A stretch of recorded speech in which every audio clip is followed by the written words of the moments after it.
Hi, welcome to Asana Lab. I'm Antonia. We will do Warrior 3 pose. It's a neutrally rotated position.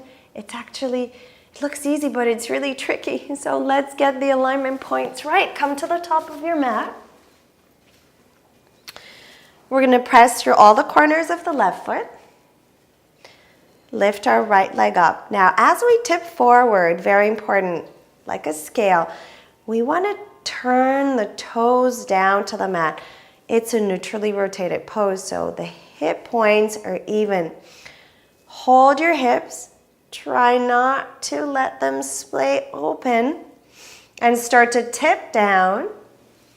Now, very important, shoot energy through the crown of your head and your back heel. Flex your foot, point your toes down, interlace your fingers at the small of your back. Tip down. Now zip your core, open your shoulders, soften your front belly. And reach oppositionally and release. Down dog to release.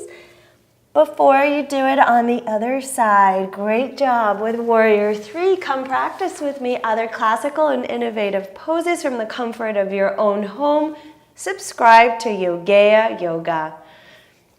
Ciao.